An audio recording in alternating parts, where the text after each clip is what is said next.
ቤተክርስቲያን የማያምን ሰው አታጠምቅም። መጠመቅ አስቀድሞ የሚቀድመው ማመን ከሆነ በቤተክርስቲያን የሚጠመቀው እንደምታውቁት የ40 ቀን የ80 ቀን ህፃናት ይጠመቃሉ። እነዚህ አምነው ነው። ለህፃን ብዙ ነገር የሚመርጥለት ወላጅ ነው። ለምሳሌ ህፃን ምግብ የሚሰጠው ይህን ምግብ አምጡ ብሎ መርጦ ነው። ሳይመርጥ ለምን ታብሉታላችሁ አይባልም። ድምፄን ይለዩታል በጎቼ በሙሉ አያስታቸው መንገደኛ ሁሉ።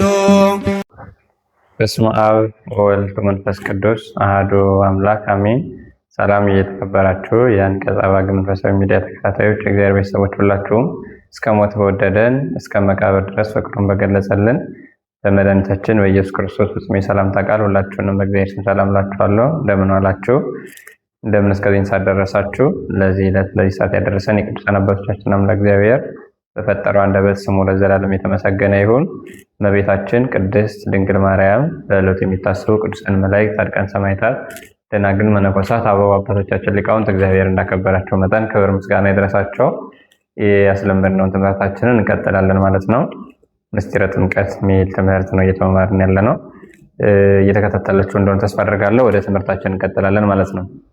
ከዚህ በፊት በነበረን ክፍል እንግዲህ ተከታተላችሁት እንደሆነ ተስፋ አድርጋለሁና የጥምቀትን ትርጉም፣ ምንነት፣ ለምን እንደምንጠመቅ፣ የጥምቀት አይነቶች ስንት እንደሆኑ በብሉይ ኪዳን የነበሩ የጥምቀት ምሳሌዎችን እንደዚህ አይነት ጉዳዮችን እያነሳን እንደነበረ ታስታውሳላችሁ። ለምን እንደምንጠመቅ ዓላማውንም አንስተናልና ለዛሬ ደግሞ አንድ ሁለት ነጥቦችን እናነሳለን። በቤተክርስቲያናችን ትምህርት ዛሬ የምናነሳቸው ነጥቦች አንደኛ ከመጠመቅና ከማመን የቱ ይቀድማል የሚል ርዕስ እናነሳለን። ማመን ከሆነ የሚቀድመው፣ በሁለተኛ ደረጃ ደግሞ የ40 ቀን የ80 ቀን ህፃናት ይጠመቃሉና እነሱ አምነው ነው ወይ የሚለውን ወይም ደግሞ ለምን በ40 በ80 የሚለውን እነዚህን ጉዳዮች እናነሳለን። እግዚአብሔር ከሁላችን ጋር ይሁን። የመጀመሪያው አንድ ሰው ለመጠመቅ ከሚያስፈልገው ነገር አንዱ እንደምታውቁት ሁላችንም እንደምናውቀው ማመን ይጠበቅበታል። ቤተክርስቲያን የማያምን ሰው አታጠምቅም። መጀመሪያ ከማመኑ አስቀድሞ ምን ማድረግ አለበት? ማለት ከመጠመቁ አስቀድሞ ማመን አለበት። እግዚአብሔር በወንጌል ከዚህ በፊት ስናነሳቸው የነበሩ ሀሳቦች አሉ። የማርቆስ ወንጌል ምዕራፍ 16 ቁጥር 16 ላይ ዘአምነ ወዘተጠምቀ ይድህን፣ ያመነ ከዛስ የተጠመቀ ይድናል ነው የሚለው። ያመነ ከዛስ የተጠመቀ። ስለዚህ የመጀመሪያው የቤተክርስቲያን ተልእኮ ከማጥመቅ በፊት ምን ማድረግ ነው? ማስተማር፣ ማሳመን ነው። የማቴዎስ ወንጌል ምዕራፍ 28 ቁጥር 19 ላይ ክርስቶስ ደቀ መዛሙርቱ ምን አላቸው? ሁሩ ወመሃሩ ሁሉ አሕዛብ፣ ሂዱና ሁሉን አስተምሩ፣ አሕዛብን ሁሉ አስተምሩ ካለ በኋላ አስተምራችሁ ደግሞ ስታጠምቋቸው ወንዘ ታጠምቁዎሙ በሉ በስመ አብ ወወልድ ወመንፈስ ቅዱስ፣ ስታጠምቋቸውም በአብ በወልድ በመንፈስ ቅዱስ ስም አጠምቋቸዋል። መጀመሪያ ምን አድርጓቸው? አስተምሯቸው፣ አሳምኗቸው። ካመኑ ማለት ከተረዱ ከተማሩ በኋላ ደግሞ ስታጠምቁ በአብ በወልድ በመንፈስ ቅዱስ ስም አጠምቋቸው ብሎ ከመጠመቅ በፊት መማር እንደሚቀድም ይናገራል። ስለዚህ ባጭሩ አንድ ሰው ደርሶ የመጣውን ሁሉ ማጥመቅ ሳይሆን መጀመሪያ ማስተማር ይጠበቃል። ስለዚህ እሱንን በደንብ እንመለከታለን። አሁን አንዳንድ ሰዎች በተለይ ከቤተክርስቲያን ውጭ ያሉ ሰዎች ዝም ብለን የማያምነውን አንስተን የምናጠምቅ የሚመስላቸው ሰዎች አሉ። ቤተክርስቲያን በትክክል ቀን ሰርታ ምን ያክል ጊዜ መማር እንዳለበት መስፈርት አለው ለመጠመቅ እና የመጀመሪያው አንዱ መማር፣ ማወቅ፣ መገንዘብ አለበት። ከዛ ደግሞ የተማረውን ማመን እውነት ነው ብሎ መቀበል አለበት የሚለው ነው። ቤተክርስቲያን በአበው ትርጓሜ በተለይ በፍትሐ መንፈሳዊ አንቀጽ 3 ላይ ስለ ጥምቀት የተደነገገ አለ። ትርጓሜው ውስጥ ተመለከቱ ምንድነው የሚለው መግቢያው ላይ 3 ዓመት መማር እንዳለበት አንድ አማኝ ወይም ደግሞ አንድ ከሌላ ቤተ እምነት ቢመጣ አንድ ምዕመን 3 ዓመት ይማራል። ያውም ሲማር ዝም ብሎ እንዲሁ ሳይሆን እየገባ እያስቀደሰ ጻውኑ ክርስቲያን ሲባል እየወጣ እንደዚህ እያደረገ እግዚአብሔር ዘብርሃናት የሚባል ከሰባቱ ኪዳናት አንዱ ክርስቶስ በትንሳኤው በኋላ 40 ቀን ካስተማራቸው ትምህርቶች አንዱ መጽሐፈ ኪዳን ውስጥ ነውና እሱን እየደገሙ ካህናት እያጠመቁት እያስተማሩት 3 ዓመት መቆየት እንዳለበት ቤተክርስቲያናችን ስርዓት ትምህርት ይናገራል ማለት ነው። ስለዚህ ይህን ያክል ጊዜ ሰጣ መጀመሪያ ታስተምራለች። የተማረውን እንዲያምን ይደረጋል። አምኛለሁ ገብቶኛል ሲል ነው የሚጠመቀው። በወንጌል ይህንን በተደጋጋሚ እናገኛለን። የሐዋርያት ሥራ ምዕራፍ 8 ላይ የኢትዮጵያውን የንግስት እንደችን ጃንደረባ እናስታውሳለን።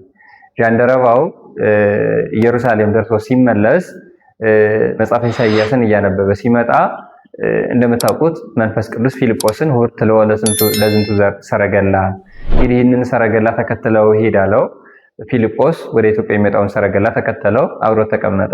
ከዛ በኋላ የኢትዮጵያው ዣንደረባ መጽሐፍ ያነብ ነበረ። እንደምታውቁት መጽአ ከመበግ ይጠባ እንደ በግ ሊታረድ መጣ እያለ ሲያነብ የምታነበውን ታውቀዋለች ስለው አይ የሚያነበውን ማለት ሳይተረጉምልኝ ተርጓሚ ሳይኖር እንዴት እረዳለሁ ካለ በኋላ ጠየቀው ጥያቄ።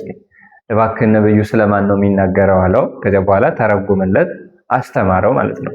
ከዚህ በኋላ ካስተማረው ከተረዳ በኋላ መጠመቅ እንዳለበት ጥያቄ አቀረበ። እየሄዱ እየተረዳ ውሃ ውስጥ ደረሱ። ነዋ ማይ መኑ ይከላእኒ ተጠምቆ፣ እነሆ ውሃ እንዳልጠመቅ ማን ይከለክለኛል አለ። ያኔ ፊልጶስ ኢትዮጵያውን ጃንደረባ ምን አለው? ብታምን ተፈቅዷል አለ። ምን ብትል? ብታምን ተፈቅዷል፣ ከልብህ ልታምን ይገባል አለው። አምኛለሁ አለው። ከዛ በኋላ ጠመቀው፣ ተረጎመለት፣ አስተማረው። ከዛ ገባው፣ እመን አለው። አምኛለሁ አለ። ከዛ በኋላ አጠመቀው። ብታምን ተፈቅዷል። ስለዚህ የመጀመሪያው የሚቀድመው ማመን ነው ማለት ነው። ቤተክርስቲያን ያላመነ ሰው አታጠምቅም። ከመጠመቅ አስቀድሞ ማመን መረዳት ያስፈልጋል ነው። መልካም። ማመን በብዙ ይተረጎማል እንደምታውቁት በቤተክርስቲያናችን። በእርግጥ ሌላ ርዕስ ነው፣ ሰፊ ጉዳይ ነው ማመን። ግን ባጭሩ ማመን ሲባል ምኑን ማመን ነው? እነዚህ ዶግማ የምንላቸው አምስቱ አዕማደ ምስጢር የሚባሉ አሉ። የሥላሴን አንድነት ሶስትነት በሚገባ መረዳት፣ ሰው መሆኑን፣ ነገረ ሥጋዌውን፣ ሕማሙን፣ ሞቱን፣ ትንሣኤውን፣ ዳግም ምጽአቱን፣ ዕርገቱን ማመን፣ ክርስቶስ ሥጋዬን ብሉ ደሜን ጠጡ ብሎ የሰጠንን ምስጢረ ቁርባንን፣ ምስጢረ ጥምቀቱን፣ ምስጢረ ትንሣኤ ሙታን የምንላቸው እነዚህን ምስጢራት ማወቅ መረዳት ይጠበቅበታል።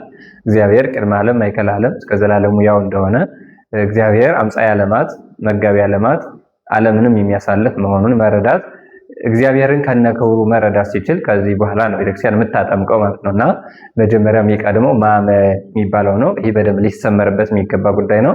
ሳያምን ማጥመቅ ፈጽሞ የተከለከለ ነው ማለት ነው። ማናቸውም ሰው ሳያምን አይደለም የሚጠመቀው፣ አምኖ።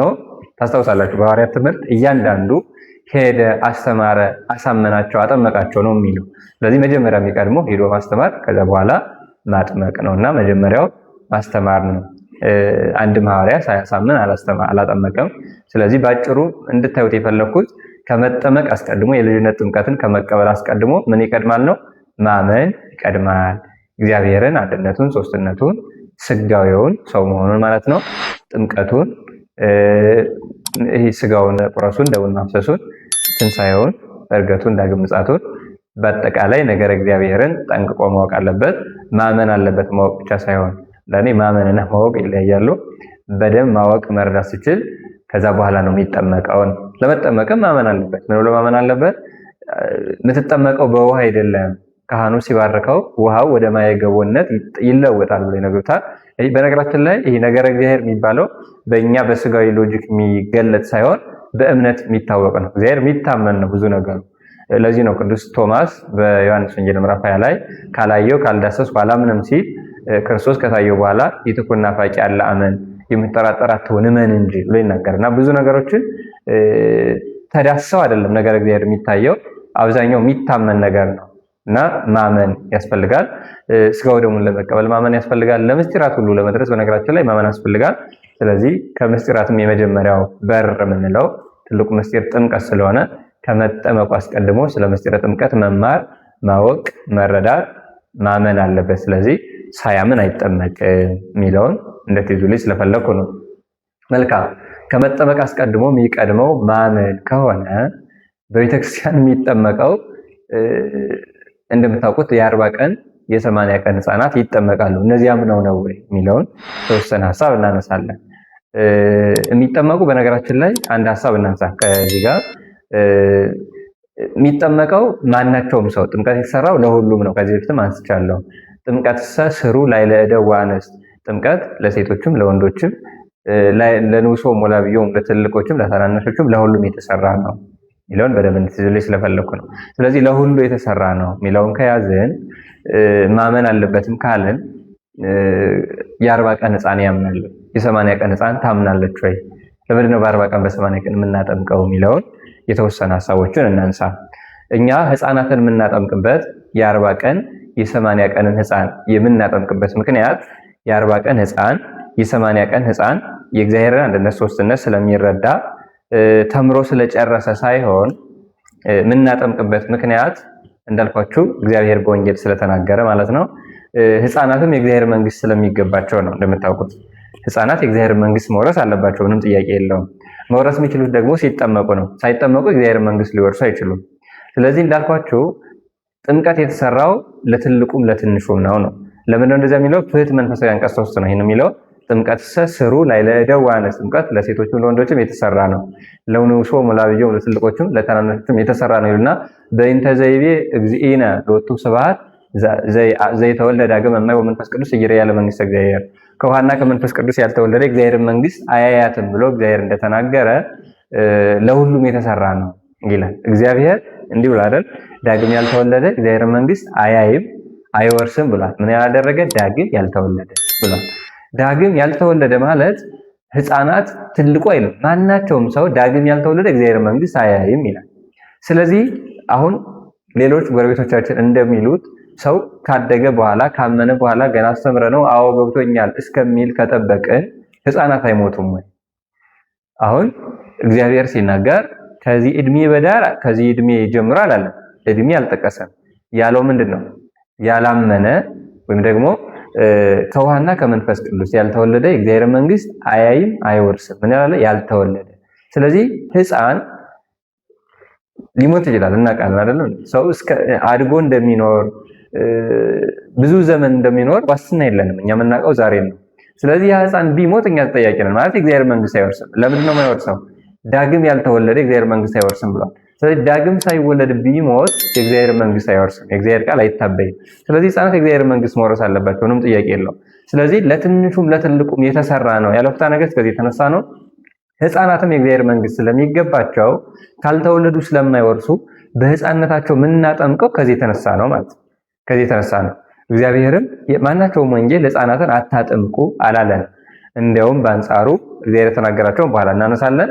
ባጭሩ ግን የመጀመሪያው ህፃናትን የምናጠምቅበት ምክንያት ህፃናት የእግዚአብሔር መንግስት የሚገባቸው ስለሆኑ መንግስተ ሰማያት ሊገቡ የሚገባቸው አካላት ስለሆኑ ከዚህ የተነሳ ህፃናትን እናጠምቃለን መንግስተ ሰማያት እንዲገቡ። ምክንያቱም ባናጠምቃቸው በህፃንነታቸው ቢሞቱ የእግዚአብሔር መንግስት አይወርሱም። ለምን? ዳግም ያልተወለደ አይወርስም ተብሏል። ስለዚህ ዳግም ሳይወለዱ ቀርተው ከእግዚአብሔር መንግስት ከሚወጡ በህፃንነታቸው መጠመቅ ስላለባቸው ቤተክርስቲያን የእግዚአብሔር መንግስት እንዲወርሱ ምን ታደርጋቸዋለች? ህፃናቱን ታጠምቃቸዋለች ማለት ነው። ታጠምቃቸዋለች። እንዲያውም ይገርማቸዋል። 40 ቀን ሁሉ አንጠብቅ። ህፃኑ የሚታመም ከሆነ ከ40 ቀን በፊት የሚያሰጋ ህመም ካለበት ወይም ደግሞ ከ40 ቀን በፊት የሚያሰጋ ህመም ካለባት ህፃኗም ከ40 ቀን ከ80 ቀን በፊት ራሱ መጠመቅ አለበት ይላል ፍትሐ ነገሥት። መጠመቅ አለበት። ለምንድን ነው? ከዛ በፊት ሳይጠመቅ ቢሞት ወላጆቹ ይጠየቃሉ። ህፃኑ እንትን ይላል አይደል? ግን ለምንድን ነው እንደዛ የሚሆነው? ዳግም መወለድ አለበት። የመንግስተ ሰማያት ዜጋ መሆን የሚችለው የእግዚአብሔር መንግስት መውረስ የሚችለው ዳግም የተወለደ ነው። ስለሆነ ዳግም ካልተወለደ እንኳን መግባት ማየትም ስለማይቻል ስለዚህ እግዚአብሔር መንግስት እንዲወርሱ በህፃንነታቸው የምናጠምቀው ከዚህ የተነሳ ነው። የመጀመሪያው እግዚአብሔር መንግስት መውረስ ስላለባቸው ነው። እግዚአብሔር ከዚህ በዳር ከዚህ እድሜ ብሎ እድሜ አልከለለም። ያልተወለደ አይገባም አያይም ብሏል። ስለዚህ ምን ከእግዚአብሔር እንዲወለዱ እግዚአብሔር መንግስት እንዲወርሱ በህፃንነታቸው እናጠምቃለን ነው። መጀመሪያው እሱ ነው። ሁለተኛው እንደው እውነት ለመናገር አሁን ሌሎቹ ከቤተክርስቲያን ውጭ ያሉ ሰዎች ህፃናትን ታጠምቃላችሁ ብሎ ቤተክርስቲያንን ከሚፈርጁ ጥያቄ ብንጠይቃቸው አሁን ህፃን ብዙ ነገሩ የሚመርጥለት ወላጁ ነው አይደል? ለህፃን ብዙ ነገር የሚመርጥለት ወላጅ ነው። ለምሳሌ ህፃን ምግብ የሚሰጠው ይሄን ምግብ አምጡ ብሎ መርጦ ነው። ሳይመርጥ ለምን ታብሉታላችሁ አይባልም አይደለም። ምክንያቱም ህፃን ነው። የ40 ቀን ህፃን፣ የ80 ቀን ህፃን ይሄ ያስፈልገኛል ይሄ ያስፈልገኝም አይልም። ግን ወላጅ ይሄ ያስፈልገዋል ብሎ የሚያስበውን ነገር ይሰጣል። ህፃን ቢታመም አሳክሙኝ ራሴን ያመመኝ እንዲህ ነው አይልም። አይ አሳክሙኝ ሳይል ለምን ታሳክማላችሁ አይባልም። ምክንያቱም ያ ህፃን እስከሚያድግ ድረስ በእናት አባቱ ነው የሚመራው ማለት ነው። ምን መርጥለት ብዙ ነገሩን እኛ እሱ አሳክሙኝ እንደዚህ አይነት ሆስፒታል ወሰዱኝ ላይል ይችላል። ይሄን አይነት ምግብ ስጡኝ ላይል ይችላል። እንዲያውም የሚመር እንኳን ምግብ ቢሆን እያስለቀስ እንግተዋል ማለት ህፃን እሳት ካልያስ ብሎ ሊያለቅስ ይችላል። አይ ከፈለገ ተውት ብለን ሲቃጠል አንጠብቅም። ምክንያቱም ህፃን ነው ምን መርጥለት እኛ ነን ማለት ነው።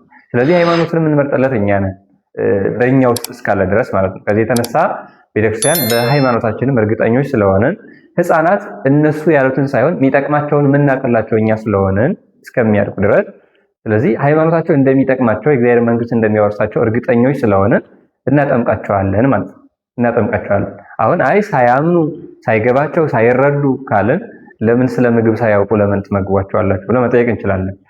መታከም እንዳለባችሁ ሳይጠይቋችሁ ለምን ታሳክሟቸዋላችሁ? ባጭሩ አንድ ሕፃን የሚጠይቀውን ነገር ሳይጠይቃችሁ ለምን አደረጋችሁላቸው ተብሎ ቢጠየቁ መልስ አላቸው? እንዲሁ እንኳን ቢጠየቁ መልስ የለም። ስለዚህ ባጭሩ ለአንድ ሕፃን የሚሆነውን ነገር የሚመርጥለት የሚያስማማለት ወላጅ ነው። ስለዚህ በወላጆች መመራት ስላለባቸው ወላጆች የሚሻላቸውን ይመርጡላቸዋል። ከዚህ የተነሳ እንዲያምን ማለትም ገና ተምሮ እንዲስከሚል ቤተክርስቲያን አትጠብቅም። እንዲህ የምታደርግበት አንደኛ ወላጆች ስለሆኑ የሚመርጡለት፣ ሁለተኛ ደግሞ ቅድም እንደነገርኳቸው እግዚአብሔር መንግስት ያልተወለደ ስለማይገባ እግዚአብሔር መንግስት መውረስ ስላለባቸው ሕፃናትን ታጠምቃለች። መልካም እንጂ እስከሚያምኑ ማለት ገብቶኛል እስከሚል ድረስ አትጠብቅም የሚለው ነው። ግን እንዲህ ስለሆነ ዝም ብሎ በጭፍን አይደለም የምታጠምቀው። ኃላፊነት የሚሰጣቸው አካላት አሉ ቤተክርስቲያን። ያመነ መጠመቅ አለበት፣ ምንም ጥያቄ የለውም። ግን ለሕፃናቱ ግን ኃላፊነት የሚወስድ አካል አለ። በቤተክርስቲያን በፍትሕ መንፈሳዊ አንቀጽ 3 ላይ ደግሞ የምናገረው አንቀጽ ስለ ጥምቀት እዛ ጋር የተሰራው የክርስትና አባት የክርስትና እናት የሚባል አለ በቤተክርስቲያናችን። እኔ የክርስትና አባት የክርስትና እናት የሚባሉ ሰዎች ድርሻቸው የሱን እምነት ወይም ደግሞ ሃይማኖቱን ተንከባክቦ ሲያድግ እኔ አስተምረዋለሁ፣ ሃይማኖቱን አስረዳዋለሁ የሚል ዋስትና ይወስዳሉ። ቃል ገብተው በካህናት ነው ክርስትና የሚያነሱት እና ኃላፊነቱ የሚሰጠው ለነሱ ነው። እንደ ልጅ አየዋለሁ፣ ሃይማኖትን አስተምረዋለሁ ብለው እንዲያውም ሰለስቱ ምዕት እና አርዮስን አውግዘው የደረሱትን የሃይማኖት ጸሎት የሚባለው በቤተክርስቲያን እሱን እየደገሙ ቃል ያገቡላታል። እሱን እየደገሙ እንደሚያስተምሩት ወይም ደግሞ እንደምታስተምራት ሴቱም ከሆነ እንደምታውቁት እይተወከፉ እደው አነስተኒ እደው፣ ሴቶች ወንዶችን ወንዶች ሴቶችን አያንሱ ብሏል ፍትሐ ነገሥት። ሴቶች ሴቶችን ያነሳሉ፣ ወንዶች ደግሞ ወንዶችን ክርስትና ያነሳሉ። ዓላማው ተንከባክቦ ማሳደግ ማለት በስጋ መንከባከብ ብቻ ሳይሆን ሃይማኖታቸውን ከስር ከስር ተከትሎ ማሳመን እንዲገባቸው ማድረግ ኃላፊነት አላቸው። ለእነዚህ ነው ቤተክርስቲያን ኃላፊነቱን ሰጣ። ወላጆች አሉ፣ በዛ ላይ ደግሞ የሚያግዝ የክርስትና እናት የክርስትና አባት አለ። ተያይዘው ያሳምኗቸዋል። በዛ መልኩ ለእነሱ ኃላፊነቱን ሰጣ ቤተክርስቲያን ታነሳቸዋለች። ክርስትና የሚነሱ ከዚህ የተነሳ ነው። ስለዚህ ከዚህ የተነሳ ቤተክርስቲያን ታስተምራቸዋለች። እንዲያምኑ ማለት የሚያሳምኑ ተንከባክበው የሚያሳድጉ ይህን ኃላፊነት የሚወስዱ አካላት መደበው ቤተክርስቲያን ታጠምቃቸዋለች የሚለውን በዚህ እንዴት ትዙልኝ ለማለት ነው። ሌላው በመጽሐፍ ቅዱስ ሕፃናት አያስፈልጉም አላለም እግዚአብሔርን በወንጌል። እንዲያውም በአንጻሩ ደቀ መዛሙርቱ ደጋግመው ጌታ ሆይ ሕፃናቱ እየጮሁብን ነው እየረበሹን ነው ብለው ጥያቄ አቅርበው ነበረ። ክርስቶስ ግን በአንጻሩ ነበረ ሲመልስላቸው የነበረው። የማቴዎስ ወንጌል ምዕራፍ 19 ቁጥር 14 ላይ ነገር ግን ኢየሱስ ሕፃናትን ተዋቸው፣ ወደ እኔ ይመጡ ዘንድ አትከልክሏቸው፣ መንግስተ ሰማያት እንደነዚህ ላሉ ናትና አለ። የማርቆስ ወንጌል ምዕራፍ 10 ቁጥር 14 ላይ እንደዚሁ አትከልክሏቸው ይላል። እነማን አትከልክሏቸው? ሕፃናትን አትከልክሏቸው። እንዴት ስንለው እስመ ለዘከመ እሉ ይእቲ መንግስተ ሰማያት፣ የእግዚአብሔር መንግስት እንደነዚህ ላሉ ናትና። እንደነማን ላሉ? እንደ ሕፃናት ላሉ፣ እንደነዚህ ላሉ ለሕፃናት ናት አለ። ካዲያ የእግዚአብሔር መንግስት ለሕፃናት ናት አትከልክሏቸው ካለ የእግዚአብሔር መንግስት ደግሞ የሚወረሰው ዳግም ያልተወለደ አይወርስም ካለ ዳግም ተወልደው የእግዚአብሔር መንግስት እንዳይወርሱ ማን ነው የሚከለክላቸው ነው። አሁን ይሄ እነዚህ ነገሮች ማስተዋል ከኛ ይጠበቃል በነገራችን ላይ እና አትከልክሏቸው የእግዚአብሔር መንግስት እንደነዚህ ላሉ ናትና ብሎ የእግዚአብሔር መንግስት እንደሚገባቸው ለሕፃናት እንደምትገባ ተናገረ። ለሕፃናት ደግሞ የእግዚአብሔር መንግስት የሚገባቸው ከሆነ የእግዚአብሔር መንግስት ደግሞ ለመግባት መስፈርቱን አስቀምጧል። ዳግም ከዋና ከመንፈስ ያልተወለደ አይገባም አያይም። ስለዚህ ሕፃናት ይገባቸዋል የእግዚአብሔር መንግስት። የእግዚአብሔር መንግስት የሚገባው ደግሞ ዳግም ተወልዶ። ስለዚህ ዳግም ቤተክርስቲያን እንዲወለዱ የምታደርገው በ40 ቀን በ80 ቀን የምታደርገው ወይም ደግሞ በሕፃንነታቸው እንዲጠመቁ የምታደርገው ከዚህ የተነሳ ነው። እግዚአብሔርም ስላልከለከለ አትከልክሏቸው ነው ያለ ባጭሩ። እግዚአብሔር አትከልክሏቸው እያሉ እኛ ልንከለክላቸው ስለማንችል እግዚአብሔር ይበልጣል ወይስ ደግሞ ተቃዋሚዎች ይበልጣሉ የሚለው እንዲሁ በእውነት ለመናገር ፍሬ የሆነ ነፃ ሕሊና ያለው ሰው ማስተዋል ይችላልና ከዚህ የተነሳ ነው ቤተክርስቲያን በሕፃንነት ወይም ደግሞ በ40 ቀን የምታጠምቃቸው ከዚህ የተነሳ ነው። 40 ቀን 80 ቀን ለምን የሚለውን እንመጣበታለን። ስለዚህ በሕፃንነት የምታጠምቀው ከዚህ የተነሳ ነው። ሁለተኛው ሌላው እንድታዩት የፈለኩት አንደኛ ክርስቶስ አትከልክሏቸው ብሎናል። ሁለተኛው ሐዋርያት ሲያጠምቁ እንመለከታለን። ሕፃናቱ ሲያጠምቁ እናያለን። የተወሰኑ ሀሳቦችን እናንሳ። የመጀመሪያው አንደኛ ቆሮንቶስ ምዕራፍ 1 ላይ ቅዱስ ጳውሎስ የእስጢፋኖስን ቤተሰብ አጥምቄያለሁ ይላል። የማንን ቤተሰብ? የእስጢፋኖስን ቤተሰብ አጥምቄያለሁ ይላል። አንሰ ኢያጥመቁ ዘይንበለ ቤተ እስጢፋኖስ፣ ከእስጢፋኖስ ቤት በቀር ቤተሰብ በስተቀር ሌላ አላጠመቁም ይላል። የእስጢፋኖስን ቤተሰብ አጥምቄያለሁ ይላል። የእስጢፋኖስ ቤተሰብ ማለት ባልና ሚስት ብቻ እንዳልሆነ ግልጽ ነው። ቤተሰብ ማለት ህፃናቱንም ጭምር ነው። ስለዚህ ትልልቆቹን አጥምቀው ህፃናቶቹን ለይተው ተውም አይልም። ስለዚህ ቅዱስ ጳውሎስ ሙሉ ቤተሰቡን አጥምቋል። ከቤተሰቡ መካከል ደግሞ ልጆቹን አጥምቋል ማለት ነው። የሐዋርያት ሥራ ምዕራፍ 10 ላይ ቅዱስ ጴጥሮስ የቆርኔሌዎስን ቤተሰብ ሲያጠምቅ እናያለን። አሳመናቸው፣ እግዚአብሔር ወደ እናንተ ላከኝ አለ፣ አስተማራቸው፣ ቤተሰቡን አጠመቀ ይላል። አሁንም የሐዋርያት ሥራ ምዕራፍ 16 ላይ የነ ልድያን ቤተሰብ ሲያጠምቁ እናያለን ሐዋርያት። እንዲሁም ደግሞ የእስረኛውን ታስሮ ራሱ ሊያጠፋ የነበረውን የዛንን ቤተሰብ ሲያጠምቁ እንመለከታለን። ደቀ መዛሙርቱ ካደረጉ እግዚአብሔር አትከልክሉ ካለ ህፃናት መንግስተ ሰማያት የሚገባቸው ከሆነ ከዚህ የተነሳ ቤተክርስቲያን በህፃንነት ታጠምቃለች። ስለዚህ ህፃናት እንዳይጠመቁ ስላልተከለከለ ከዚህ የተነሳ ቤተክርስቲያን ህፃናት የምታጠምቀው ከዚህ የተነሳ ነው የሚለውን በዚህ እንድትረዱኝ ነው። በህፃንነት የምታጠምቀው ለዚህ ነው። ታዲያ በህፃንነት ከሆነ 1 ዓመት ወይም ደግሞ ወር፣ ሳምንት እንዲህ ያልሆነው ወንዶቹ 40 ቀን ሴቶቹ 80 ቀን ለምን የሚለውን እናንሳ። 40 ቀን 80 ቀን የተመረጠበት ምክንያት በጣም ስለ ብዙ ነገር ነው። ከዛ ግን በዋናነት በቤተክርስቲያናችን እኛ የምናነሳውን አንሳ። የመጀመሪያው የወሰድነው ከአዳምና ሔዋን ታሪክ ነው የወሰድነው። እንደምታውቁት የነገር ሁሉ መሰረቶች አዳምና ሔዋን ናቸው። እንዲህ ይላል መጽሐፈ ኩፋሌ ምዕራፍ 4 ቁጥር 9 ላይ በተፈጠረበት ምድር ለአዳም 40 ቀን ከተፈጸመለት በኋላ ያበጃትና ይጠብቃት ዘንድ ወደ ኤዶም ገነት አስገባው ይላል። በስንት ቀኑ? 40 ቀን ከተፈጸመለት በኋላ ያበጃትና ይጠብቃት ዘንድ አዳምን ወዴት አገባው? ወደ ኤዶም ገነት አስገባው ይላል። አዳም በደብር ቅዱስ ተፈጠረ።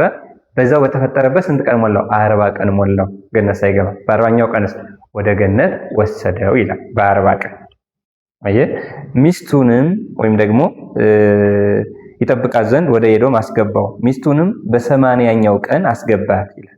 በ80ኛው ቀን። ስለዚህ አዳም በ40 ቀን ወደ ገነት፣ ሔዋን በ80 ቀን ወደ ገነት ገቡ ይላል መጽሐፍ ቅዱስ። መጽሐፈ ኩፋሌ ምዕራፍ 9 ማለት ምዕራፍ 4 ቁጥር 9 ላይ ቃል በቃል ተጽፎ እናገኛለን። ስለዚህ የወሰድነው አርአያነቱን ከዛ ነው። እንደምታውቁት እንተ ተከላ እግዚአብሔር የተከላት እግዚአብሔር በምስራቅ ኤዶም ገነትን ተከለ ይላል ወደ ዘፍጥረት ምዕራፍ 1 ላይ እሱ ይላል። የገነት ምሳሌ ቤተክርስቲያናት እንደምታውቁት ልጅነትን የሚያገኙ የህፃናቱ ምሳሌ ደግሞ አዳምና ሔዋን ናቸው። አዳም በተፈጠረ በ40 ቀን እንደገባ አዳማዊ ጾታ ያለው ወይም ደግሞ ወንድ የሆነ ሁሉ በ40 ቀኑ እንዲጠመቅ ያደረገችው ቤተክርስቲያን ከአዳምና ሔዋን ወይም ደግሞ ከአዳም ወስዳ ነው። ሔዋን በተፈጠረች በ80 ቀኗ ለምንድን ነው እግዚአብሔር እንደዚህ ያደረገው? አርአያ ለማድረግ ነው በነገራችን ላይ። ስለዚህ ሔዋን በተፈጠረች በ80 ቀኗ ወደ ገነት እንደገባች፣ ሴቶቹ ደግሞ የሔዋን ልጆች ደግሞ በ80 ቀን ወደ ገነት የገነት ምሳሌ ወደ ሆነችው ወደ ቤተክርስቲያን ይገባሉ። ከዚህ የተነሳ ነው። ይህንም መጽሐፈ ኩፋሌን ጎረቤቶቻችን አይ አንቀበልም ከ80 አንዱ መጽሐፍ ቅዱስ አይደለም ካሉን አንድ ሐሳብ እናነሳለን። በነገራችን ላይ በብሉይ ኪዳን ሕግ የነበረ ነው ይሄ። ኦሪት ዘሌዋውያን ምዕራፍ 12 ቁጥር 1 ጀምሮ እግዚአብሔር ሙሴን እንዲህ ብሎ አዞታል። ሴት ወንድ ከወለደች እስከ 40 ቀን ወደ ቤተ መቅደስ እንዳትገባ፣ ወንድ ከወለደች ደግሞ እስከ 80 ቀን ወደ ቤተ መቅደስ እንዳትገባ። ከዛ በኋላ ግን በ40 ቀን ወንድ ከወለደች መስዋዕት ይዛ ወደ ቤተ ገባ፣ በ80 ቀን ደግሞ ሴት ከወለደች መስዋዕት ይዛ ወደ ቤተክርስቲያን እንድትገባ እግዚአብሔር ለሙሴ ሕግ ሰርቶለት ነበረ። ቃሉን ላንብብላችሁ። ምናልባት ሕጉ የኦሪት ነው። አሁን ምን በሚለው እንደተቀየረ እናነሳለን። ግን ስርዓቱ ከዚያ የተወሰደው ነው። እግዚአብሔርም ሙሴን እንዲህ ብሎ ተናገረው። ለእስራኤል ልጆች እንዲህ ብለህ ንገራቸው፣ ሴት ብታረግዝ ወንድ ልጅም ብትወልድ 7 ቀን ያህል የረከሰች ናት። እንደ ግዳጇ ወራት ትረክሳለች። በ8ኛውም ቀን ልጁ ከስጋው ሸለፈት ይገረዝ፣ ከደሟም እስክትነጻ 33 ቀን ትቆይ ይላል። 7 ቀን የረከሰች ናት። በብሉይ ኪዳን አሁን ረክሰት የሚባል የለም። 7 ቀን ከዚያ እስከ ደሟ እስክትነጻ ደግሞ 33 ቀን ትቆይ ይላል። 33 እና 7 ስንት ይሆናል? 40 ይሆናል። 33 ቀን ትቆይ፣ የመንጻቷ ቀንም እስኪፈጸም ድረስ የተቀደሰውን ነገር አትንካ፣ ወደ መቅደስም አትግባ ይላል። የመንጻቷ ቀን ስንት ቀን እንደሚፈጅ ተነግሯል። 33 የመጀመሪያዋ ራስነቷ 7 40 ይሆናል። ግዳጇ ወራት 2 ወይም ደግሞ አትግባ። ሴት ልጅም ብትወልድ እንደ ግዳጇ ወራት 2 ሳምንት ያህል የረከሰች ናት። 14 ቀን ማለት ነው። ከደሟም እስክትነጻ ድረስ 66 ቀን ትቆይ። 66 እና 14 80 ይሆናል አይደለም። የመንጻቷ ወራትን በተፈጸመ ጊዜ ለወንድ ልጅም ወይም ለሴት ልጅ የ1 ዓመት ጠቦት ለሚቃጠል መስዋዕት፣ የርግብም ግልገል ወይም ዋኖስ ለኃጢአት መስዋዕት ወደ ምስክሩ ድንኳን ደጃፍ ወደ ካህኑ ታመጣለች ይላል።